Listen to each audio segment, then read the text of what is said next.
Prosesnya masih terus kita tangani. Beberapa pasal sudah kita terangkan, termasuk THTI atau tidak hadir tanpa izin, yang setelah 30 hari kita sudah bisa memecat yang bersangkutan. Tetapi pencarian kepada yang bersangkutan terus dilakukan, baik secara fisik maupun elektronik. Dan saya dapat laporan keberadaan tetapi kan masih secara umum masih ada di Papua. Kami dari Pertahanan Tentara Pemberontakan Nasional Papua Barat, Makodat 3 Duga Mandirakna.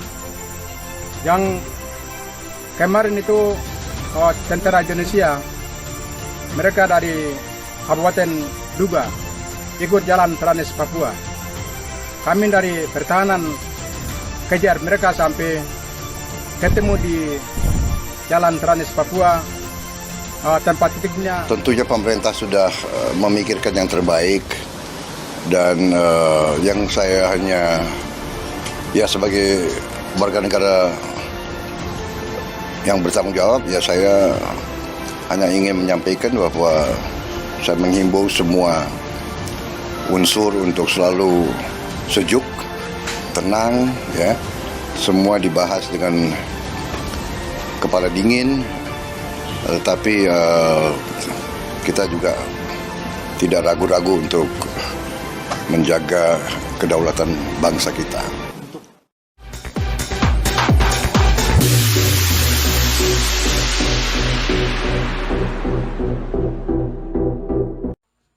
Tiga anggota KKB pasrah serahkan diri. Bocorkan strategi ini jika perang dengan Indonesia.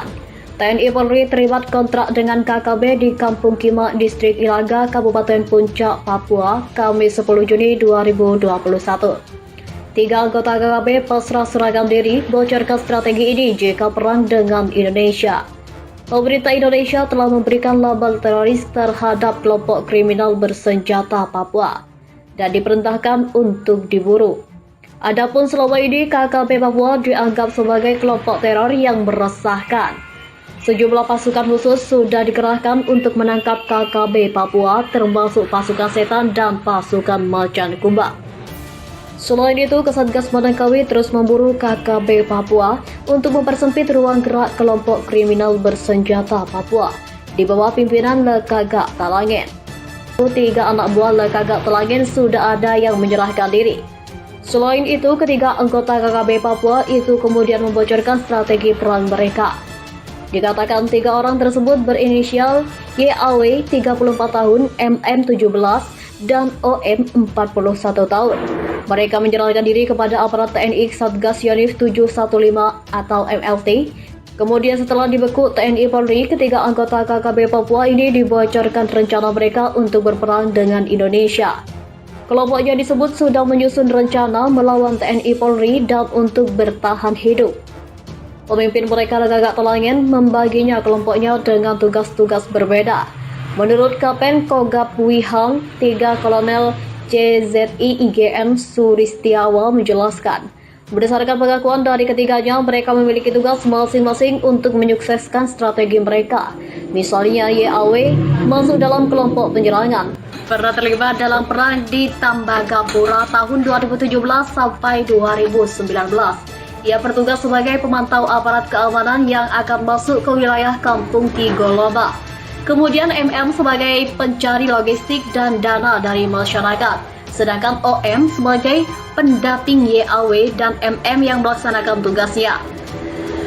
Ketiganya telah menyerahkan diri, kemudian mereka juga menyerahkan beberapa senjata mereka, seperti senapan angin, golok anak panah, amunisi SS2, dan softgun, dan beberapa dokumen lain.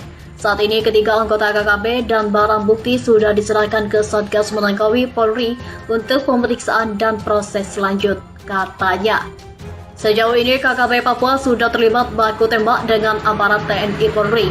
Salah satu momen menarik pada saat baku tembak tersebut, ada seorang anggota KKB yang melarikan diri dan menenteng senjata AK-47. Peristiwa itu terjadi dalam baku tembak antara Satuan Tugas Manangkawi dan KKB kelompok Lekagak Talangin. Seorang anggota kelompok kriminal bersenjata tertembak di bagian paha saat kontak senjata dengan aparat TNI Polri di sekitar Bandara Ilaga, Kabupaten Puncak, Papua.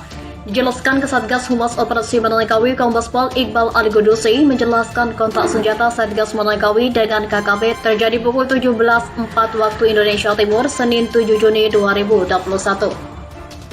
Insiden itu bermula saat aparat keamanan dari Polri melakukan patroli di sekitar bandara. KKB yang diduga pimpinan Lekagak Telangen kemudian menyerang dengan tembakan ke arah aparat keamanan yang sedang berpatroli dari Honai atau Rumah Adat Papua yang ada di ketinggian. Kelompok teroris Lekagak Telangen harus menembaki ke arah aparat dari arah Honai, namun aparat tetap tidak bergeser dan terus menyisir ke arah kelompok teroris di ketinggian. Ujar Iqbal dalam keterangan tertulisnya, Selasa 8 Juni 2021. Iqbal menjelaskan patroli yang dipimpin oleh Kapolres Puncak Kompol Anyaman Punia dalam Dandim Letkol Rafi Irwansyah membalas serangan dan berhasil menembak salah satu anggota KKB yang bersembunyi di samping rumah dan sedang memegang senjata api. Menurut Iqbal, tembakan dari personil Satgas Manalikawi tempat mengenai paha anggota KKB tersebut. Belakangan KKB yang tertembak bernama Syafikul, ujar Iqbal. Iqbal menambahkan usai berhasil menembak anggota KKB, Satgas Gabungan TNI Polri melakukan penyisiran dan pengejaran terhadap kelompok teroris KKB yang membawa rekannya yang tertembak. Patroli gabungan TNI Polri terus dilakukan untuk memberikan perlindungan dan keamanan masyarakat Ilaga, ujar Iqbal. Adapun situasi di sekitar Bandara Aminggaru, Kabupaten Puncak sejak kemarin sudah berangsur normal pasca aksi teror KKB beberapa waktu lalu. Tercatat sudah ada 3 penerbangan dari dan menuju Bandara Aminggaru. Kemarin sudah ada 3 flight menuju dan dari Bandara Aminggaru, Ilaga. Biasanya puluhan ya kegiatan di bandara ini distribusi barang dan lalu lintas masyarakat yang akan di Timika atau kota lainnya, ujar Iqbal. Siapa sosok pimpinan KKB Lekagak Telangen? Anggota kelompok kriminal bersenjata Papua di bawah pimpinan Lekagak Telangen kerap bertindak brutal dan melakukan aksi teror. Namun di antara anak buah Lekagak Telangen ada yang bersedia kembali ke pangkuan NKRI. Dilansir dari Tribun Senin 17 Mei 2021, 3 anak buah Lekagak Telangen sudah ada yang menyerahkan diri. Ketiga anggota KKB Papua bocorkan strategi perang KKB. Dikatakan 3 anak buah Lekagak Telangen tersebut berinisial YAW 34 tahun, MM 17 tahun, dan OM 41 tahun. Ketiganya menyerahkan diri kepada aparat TNI Satgas Yonif 751 MLT saat melakukan patroli keamanan Kampung Tanah Merah Sabtu 15 Mei 2021. Ketiga anggota KKB Papua ini bocorkan rencana mereka untuk berperang dengan aparat keamanan.